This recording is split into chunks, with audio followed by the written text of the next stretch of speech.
Hello दोस्तों, नमस्कार। American बाजार की अगर हम लोग बात करें, वहां पे ड्रामा बिल्कुल भी रुकते हुए देखने को यहाँ पे नहीं मिल रहा है। मतलब अभी रिसेंटली हम लोगों ने देख लिया, अमेरिका में इलेक्शन हो गया, चलो वो इवेंट कंप्लीट हो गया, डोनाल्ड ट्रंप यहाँ पे चुनकर आते हुए देखने को यहाँ पे मिल चुके हैं।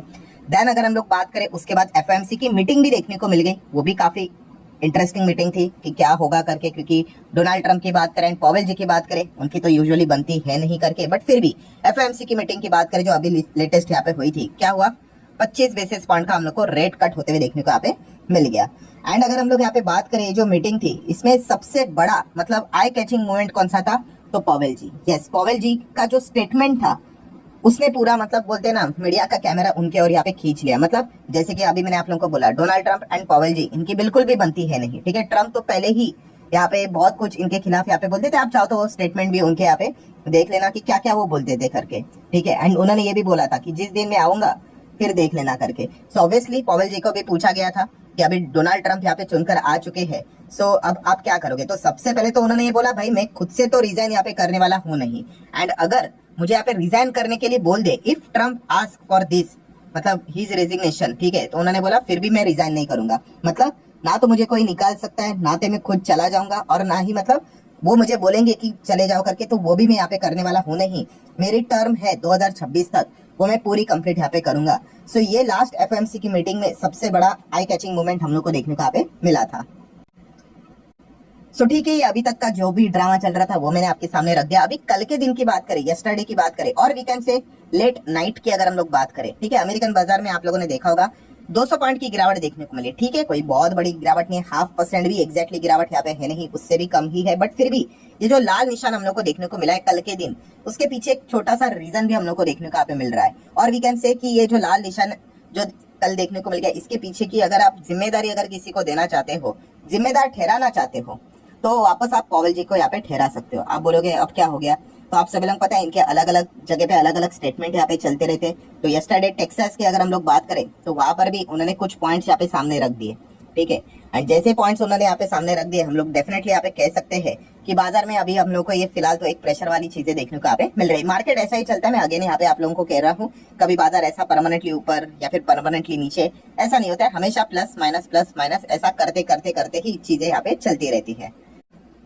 सो ठीक है, यस्टरडे यहाँ पे अगर जैसे अभी मैंने आप लोगों को बोला कि क्या बोल दिया पॉवेल जी ने यहाँ पे, तो आप यहाँ पे चेक कर सकते हो कि Fed Powell says no need to hurry rate cut with economy strong. मतलब यस, कल उनको यहाँ पे देखो, जब भी यहाँ पे जो भी सेंट्रल बैंक के जो हेड होते हैं, गवर्नर होते हैं, उनको यही चीजें पूछी जाती है कि रेट कट होगा या नहीं होगा, होगा तो कितना होगा करके। ऑब्वियसली वो डायरेक्टली आंसर तो दे नहीं सकते, बट इनडायरेक्टली वो कुछ ना कुछ हिंट प्रोवाइड करने की कोशिश यहाँ पे करते हैं। एंड वही सबसे बड़ी हिंट कल उन्होंने यहाँ पे प्रोवाइड कर दी। उन्होंने क्या बोल दिया कि इकोनॉमी सिग्नल नहीं दे रही, मतलब इकोनॉमी काफी मजबूत है।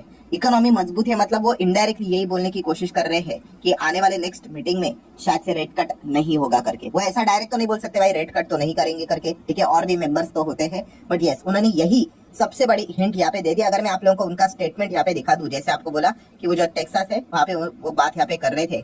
सो Powell highlighted that ongoing economic growth, a solid labor market, and inflation that has eased substantially from its peak and is on suitable path to achieve a target of 2%, mean that the Federal Reserve does not need to rush to lower the interest rate। मतलब उन्होंने यहाँ पे कहा है कि हमारा labour market बहुत अच्छा है, हमारी इकोनॉमिक ग्रोथ बहुत अच्छी है, इन्फ्लेशन भी देखा गया तो नॉर्मल हो रहा है 2% की, और हम लोग यहाँ पे बढ़ रहे हैं, which is give you a clear indication that कि हमारी इकोनॉमी काफी अच्छा परफॉर्मेंस दे रही है। और इस चीज ऐसे सिचुएशन में रेट को और कम यहाँ पे करना और या फिर रेट कट करने के लिए जल्दबाजी दिखाना अच्छा बात यहाँ पे नहीं होगा, कोई जरूरत यहाँ पे है नहीं।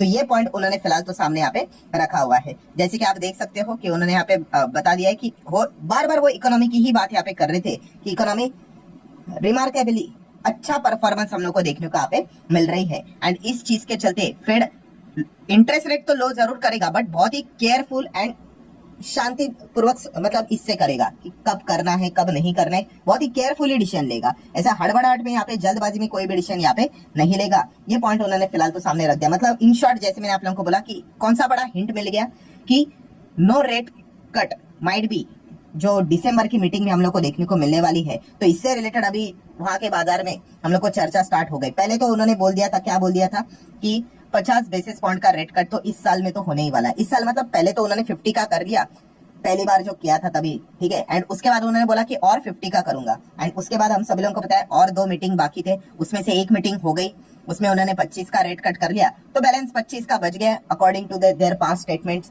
ठीक है। तो हर कोई एक्सपेक्ट यही कर रहा था कि दिसंबर में 25 का यहाँ पे हो जाएगा, बट यस्टरडे नाइट की अगर बात करें तो उन्होंने ये बात बोली कि भाई इकोनॉमी एकदम जबरदस्त है, स्ट्रांग है।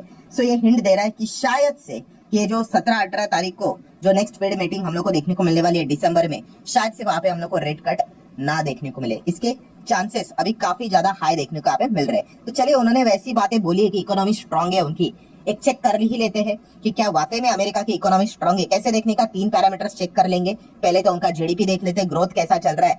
तो ग्रोथ अगर हम लोग देखेंगे तो ऑब्वियसली वो डेवलप कंट्री है, तो वहां पे आपको कोई 5-6-7% की ग्रोथ बिल्कुल भी देखने को नहीं मिलेगी, ठीक है। वो सारे ग्रोथ आपको डेवलपिंग कंट्री में आप एक्सपेक्ट कर सकते हो। सो 2%, 3%, 3%, 2.8% उसी के आसपास ग्रोथ देखने को मिल रहा है, मतलब 3% के आसपास एवरेज ग्रोथ हम लोग को फिलहाल तो देखने को मिल रही है। हाँ, रिसेंटली उन्होंने जो अक्टूबर का डेटा दिखाया था, अनुमान से थोड़ा सा हम लोग को कम देखने को मिला था, बट उसके पहले जितने भी ग्रोथ थे अनुमान से अच्छे ही हम लोग को देखने को मिले थे। तो एवरेज 3% के ग्रोथ के हिसाब से अमेरिका आगे बढ़ते हुए देखने को यहाँ पे मिल रहा है। और बोलना मत भाई, उनकी इकोनॉमी कितने ट्रिलियन की है, तो ऑब्वियसली उतना बड़ा जंप हम एक्सपेक्ट यहाँ पे नहीं कर सकते। इन्फ्लेशन के डेटा की बात करें अमेरिका का, तो वो भी हम देख सकते हो कि एक बार 6-7% चल रहा था, वो 5 हो गया, 4 हो गया, फिर 3 हो गया, फिर 3 के नीचे चला गया 2.9, 2.5। लास्ट टाइम मतलब 10 अक्टूबर की बात करें, थोड़ा सा बढ़कर आया था 2.4, तो थोड़ी सी बातचीत इधर उधर हो रही थी, बट चलता है, एवरेज परफॉर्मेंस अच्छा था। एंड रिसेंटली अगर हम लोग बात करें 13 नवंबर की बात करें तो इन्फ्लेशन का डेटा अच्छा आ गया, 2.6 एक्सपेक्टेड था, 2.6 ही आ गया, ठीक है। मतलब हम लोग यहाँ पे कह सकते हैं कि यस, उनका इन्फ्लेशन अभी बहुत अच्छी तरीके से कंट्रोल्ड हम लोग को देखने को यहाँ पे मिल रहा है, कोई चिंता की यहाँ पे बात यहाँ पे है नहीं। एंड नेक्स्ट अगर हम लोग बात करेंगे जॉबलेस क्लेम का डेटा, ये सबसे इंपॉर्टेंट है।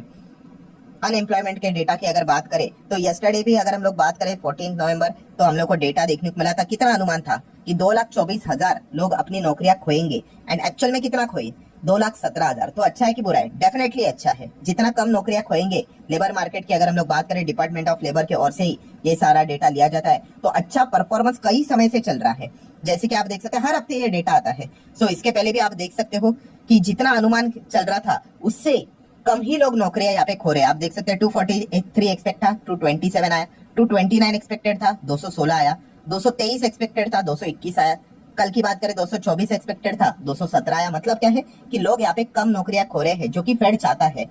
सो ये तीनों पॉइंट की अगर हम लोग कंक्लूजन की बात करें, क्या आउटकम निकल कर आ रहा है कि यस, वहां की जो इकोनॉमी है, एटलीस्ट मैं डेटा देखकर बात यहाँ पे कर रहा हूँ, ठीक है, तो वो हम लोग को स्ट्रांग देखने को यहाँ पे मिल रही है। मतलब ऐसे सिचुएशन में पॉवेल जी की अगर हम लोग बात करें, जो बात यहाँ पे बार बार दोहराने की कोशिश कर रहे हैं कि इंडिकेशन अच्छा मिल रहा है, ठीक है, तो माइट भी वो शायद से आने वाले इसमें क्या करेंगे, रेट कट नहीं करेंगे। और ये कब तक चलेगा? जब तक इनमें से कोई डेटा खराब ना हो जाए, या फिर इन्फ्लेशन बहुत खराब हो जाए, या फिर जीडीपी बहुत ही खराब आ जाए, एकदम ही माइनस में चला जाए, ठीक है। बीच में एक बार हुआ था, बहुत बड़ा झटका लगा था, ठीक है, बट उसके बाद वो सारी चीजें नॉर्मलाइज हो गई। या फिर लेबर मार्केट की अगर हम लोग बात करें, जो लगातार नौकरियां यहाँ पे हम लोग देख रहे हैं कि अनुमान से कम ही लोग नौकरियां खो रहे हैं, ये एकदम ही खराब आ जाए। याद है एक बार हुआ था बीच में कि एक्सपेक्टेशन ऐसा ही कुछ था, 220, और आ गया कितना पता है, 2.5 लाख के ऊपर लोगों ने नौकरियां खो दी थी। आपको याद होगा, मार्केट 1000 पॉइंट गिरा था, डाउ जोन्स की मैं बात कर रहा हूँ, यस। और 2 से 3 दिन में तो पूछो ही मत कि क्या तांडव देखने को मिला था। ये क्यों हुआ था? क्योंकि तभी फिर रिसेशन की बात हुई थी, भाई इतने लोग कैसे नौकरियां खो रहे। फिर उन्होंने बोल दिया कोई बात नहीं भाई,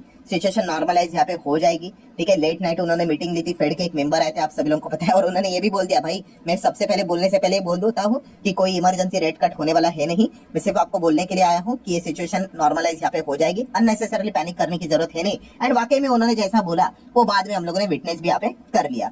सो ये पूरा ड्रामा हम लोगों को कल लेट नाइट भी यहाँ पे देखने को मिल गया। इस चीज के चलते थोड़ा सा अमेरिकन बाजार में प्रेशर भी देखने को मिला, बिकॉज रेट कट हमेशा एक अच्छी चीज ऑन पेपर तो यहाँ पे मानी जाती है। इसका अर्थ ये नहीं कि रेट कट मतलब बस तेजी आएगी करके, रेट कट के रिजल्ट भी दिखने आने चाहिए, एंड वो रिजल्ट हम लोग को देखने को भी मिल रहे हैं, ठीक है। इसके ऊपर मैंने एक वीडियो भी बनाया था कि क्या 2008 वापस होगा, क्योंकि 2007 में बहुत अच्छे रेट कट हुए थे और 2008 में कोलैप्स देखने को मिला था। तो वो वाले वीडियो में मैंने आप लोगों को एक्सप्लेन किया था कि ये 3 चीजें हम लोग को बार बार चेक करनी है। एंड ये अगर अच्छा आ रहा है, मतलब ये रेट कट बता रहा है कि भाई कि दवाई काम कर रही है, भाई बॉडी के ऊपर दवाई अच्छे से काम कर रही है, तो चिंता की बात यहाँ पे है नहीं, ठीक है। तो ये चीजें देखने को मिल रही है। अभी इसके इम्पैक्ट की बात करें, काफी लोग बोलेंगे क्या इसका इम्पैक्ट हमारे मार्केट के ऊपर देखने को यहाँ पे मिलेगा? तो ऑब्वियसली इम्पैक्ट तो आता है भाई। दुनिया की इतनी स्ट्रॉन्ग इकोनॉमी अमेरिका, दुनिया भर में जितना भी पैसा जाता है उसका 50% अमेरिका के पास ही हम लोग को देखने को मिल जाता है, मतलब जो इन्वेस्टमेंट रहता है वो। तो ऑब्वियसली वहाँ पे कोई भी अगर डिसीजन आता है उसका इम्पैक्ट पूरे दुनिया भर में आता है, उसमें हमारा भारत देश भी आ गया।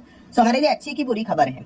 तो बुरी मतलब ऐसा नहीं होता कि हम कोलैप्स हो जाएंगे करके, बट अमेरिका में रेट कट होना इमर्जिंग मार्केट के लिए अच्छी खबर होती है। क्यों? क्योंकि जितना रेट कट वहां पे होते हुए देखने को मिलेगा, तो फॉरेन इंस्टीट्यूशनल इन्वेस्टर में अगर देखा गया तो अमेरिका का ही सबसे बड़ा कंट्रीब्यूशन होता है। वो क्या करते हैं, उनको सस्ते दाम में लोन मिलता है अमेरिका में, वो इमर्जिंग मार्केट में पैसा लगाते हैं, और हमारा मार्केट इमर्जिंग मार्केट में आता है। हाँ, वैल्यूएशन थोड़ा ऊपर नीचे होता रहेगा, ये सारी चीजें चलती रहेगी, बट यस, वहां पे अगर रेट कट नहीं होगा तो वहां पे हमारे मार्केट में पैसा कैसे आएगा? तो एक दिक्कत हम लोग को देखने को मिल जाती है। एंड फिलहाल तो ये लगातार पैसा निकाल रहे हैं, हमारा रूपी भी लगातार वीक यहाँ पे होते ही जा रहा है, तो ये दिक्कत तो देखने को यहाँ पे मिल जाती है। अगेन कह रहा हूं दोस्तों, कोई भी चीज ऐसा नहीं होता कि सीधा दुनिया ही खत्म होती है करके, बट यस, शॉर्ट रेंज की अगर हम बात करें तो रेट कट वहां पे रुक जाना, ठीक है, तो हमारे जैसे इमर्जिंग मार्केट के लिए अच्छी चीज मानी नहीं जाती है। ठीक है, सो जितने भी इंपॉर्टेंट पॉइंट्स थे दोस्तों, सारे यहाँ पे मैंने कवर कर लिए। वीडियो हेल्पफुल लगा होगा तो चाहो तो आप लाइक एंड शेयर कर सकते हो। मिलते हैं अगले वीडियो में, तब तक के लिए बाय बाय।